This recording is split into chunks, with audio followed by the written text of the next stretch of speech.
back to the channel. Welcome back, guys. So we're gonna do a quick video here.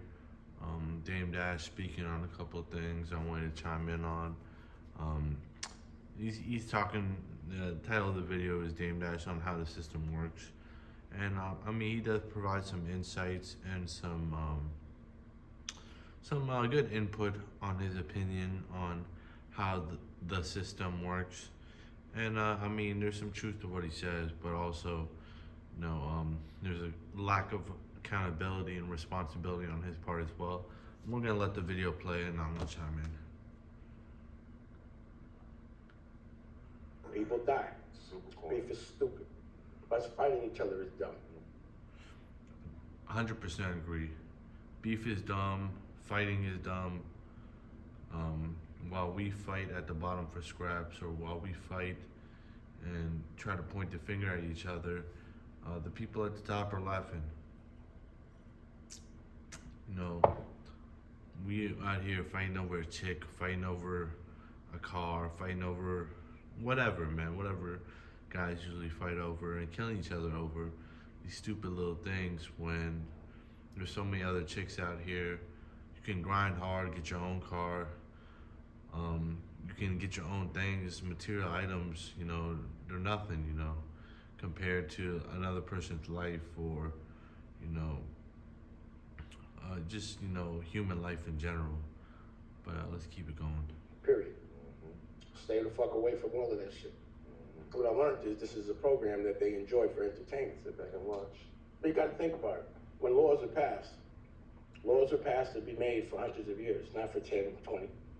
And laws are made fresh off of people having slaves. So most of the time. The thing is with that, there was laws before slavery. There was laws after slavery. Laws weren't just created right after the Civil War. I mean, as soon as we became a country in 1776, even before then, there was laws, but it was more state laws than national laws.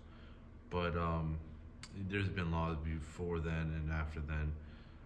People need to stop focusing so much on the slave narrative. Every country in the history of the world has had slaves. There are countries till this day that still have slavery intact. Go to West Africa or research West Africa or African countries that have slavery till this day. And then you can kind of judge it appropriately. Race-based slavery, I guess we could say is fairly new, but even then, I'm pretty sure there's been countries or empires or civilizations before that were enslaved, that were of a homogenous ethnicity or nationality, that were enslaved based off their nationality, ethnicity, or race. So there's nothing new under the sun. We need to stop focus on this slavery narrative and this slavery mentality.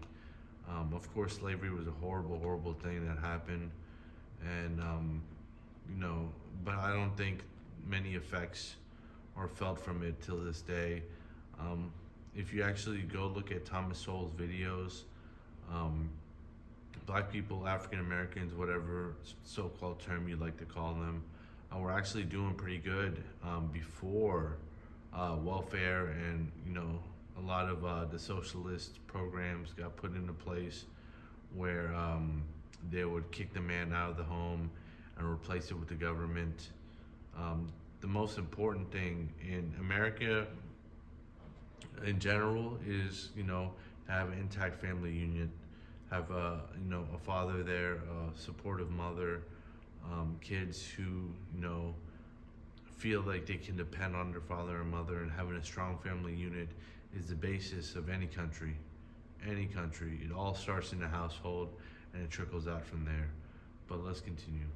Those people were like, oh shit, what are we going to do? It's illegal to have slaves. You got to get them to be slaves again. Let's make laws that they cannot actually abide by. This is the main part that I disagree with him in the video. Laws that they can't abide. Everybody has to abide by the same laws.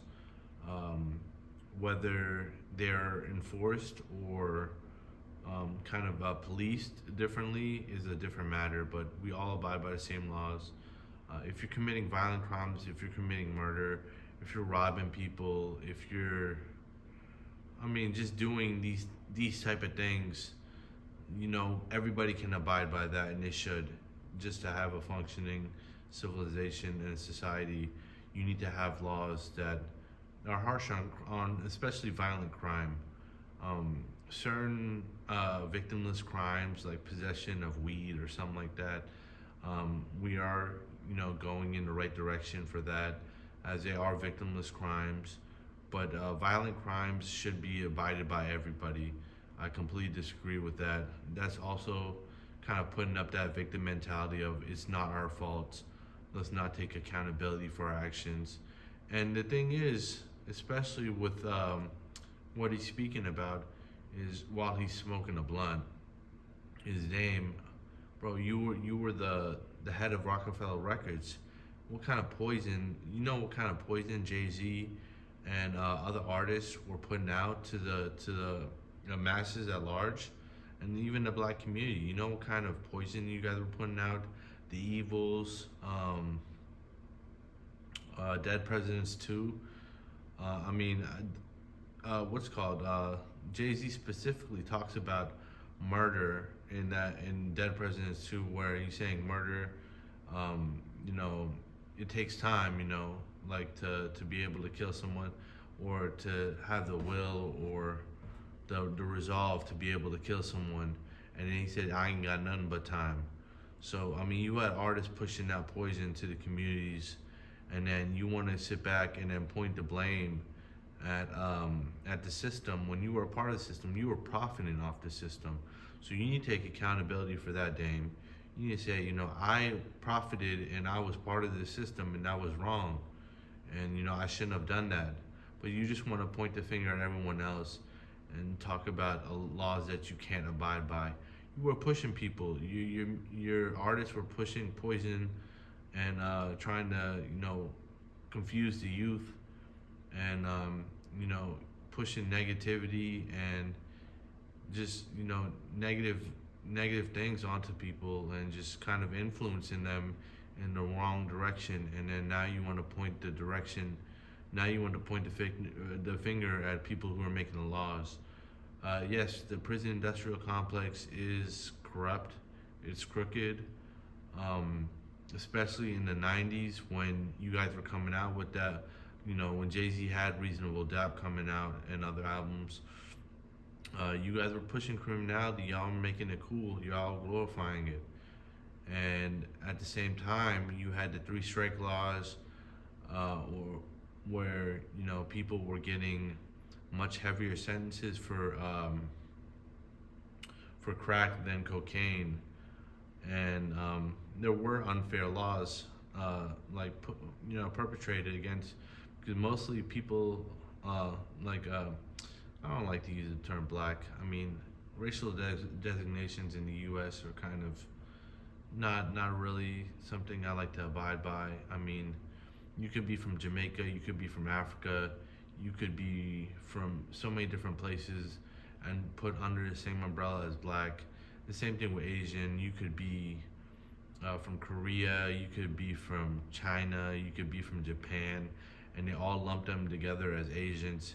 As whites, you could be from Australia, you could be from Eastern Europe, Northern Africa, you could be from Western Europe, you could be from Canada, you could be from South America, depending on your skin tone, and still be considered white. So I don't really go by American racial designations.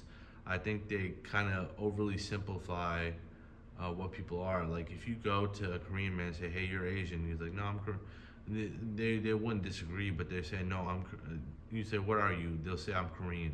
They don't have to just say, I'm Asian. Or if you see someone who's Hispanic or Latino, like, hey, what are you? They'll say, I'm Puerto Rican, I'm Dominican, I'm from El Salvador. They don't really go by those racial designations, but I don't think we really should. I think they're oversimplified terms, and I think they divide us in our own country. We like to label each other so much, but we're all Americans, we're all human beings. I think that's how we should see each other. But besides the point, sorry for going off the tangent. Dame, you need to take responsibility for that, man. You were pushing poison to the people, and then feeding into that prison industrial complex by influencing people and promoting criminality. I mean, you're a big part of that, and you profited off of it, and now you want to point the finger. But let's keep it going. Keep them broke so they fight each other all day, kill each other, go to jail, so that way they can now put you back in shackles, back in the cage, and make you work for a slave wage. Very true here, though. The money people work for in prisons and stuff is ridiculous. If you work in the kitchen, or I've had family members and close friends who've been to prison, and I've heard of how they worked in the kitchen or other places, and they would get free things here and there, but they would be getting paid like, I don't know, like less than $1 per hour, and it's ridiculous. We shouldn't allow that. Cheap labor like this shouldn't be legal, and we need to do something legally to change this, because that isn't right. I'm 100% with you on that, Dame. Instead of master, let's call it warden or CO. I wouldn't even compare the master to the warden or CO. I would compare it to the person who owns the prison. I would compare the warden and the CO work for the person who owns a prison. I saw an interesting video a long time ago where I think it was Ice Cube talking about how a lot of the people who own record labels also own private prisons. So if he's into them, a lot of music, especially low vibration, negative music, gets pushed onto people purposefully so that they can go commit crimes, do these bad things, get locked up, and then these guys are double dipping where they're selling the music and then they're also profiting off the private prisons and the prison industrial complex in general. I think I saw there was a letter or something. I don't know if this is factual, but there was a letter or email between I think it was like record label owners or something, where they were talking about something like this, where a lot of the record label or owners were saying they wanted to get more into private prisons, especially I think it was during the 90s when gangster rap was really being pushed and promoted and propagated onto the black community and the masses at large. And it worked. I mean, they're making a killing off of private prisons, they're making a killing off the music, and they get to double dip and ruin people's lives and profit off of it, which is very, very wrong. So I agree with you there, Dame. Let's keep going. And now it's completely legal. It's a program that must be broken. Do you notice that courthouses, jails, schools, and hospitals all look exactly the same? Yeah. Do you think that's a coincidence? Why wouldn't a school be on like a beach or like someplace nice, or a hospital be someplace inviting? What rehabilitation can you give someone from putting them in a cage? Jail and prison aren't really about rehabilitation. It's about paying your debt to society. We live in a commercial society, guys. Everything is about money. Everything is monetized. Everything is about the movement of money from one place to another. You have to look at jails and prisons the same way. Jails and prison aren't meant to rehabilitate.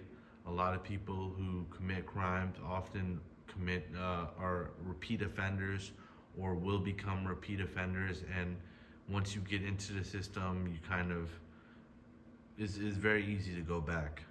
So we're not looking to rehabilitate. They're looking to profit off of people's mistakes. When they pay your debt to society, that's why when you have a crime, it's also called a charge. What do you also charge? You charge your credit card, you charge different things. So charging something is actually offsetting the debt. So every crime in our justice system, in our law code, in our justice system, has a monetary value attached to it. That monetary value can be used to offset jail time, which is the bond system. If you're rich, you can kill somebody and put up bond, and you can be out that same day.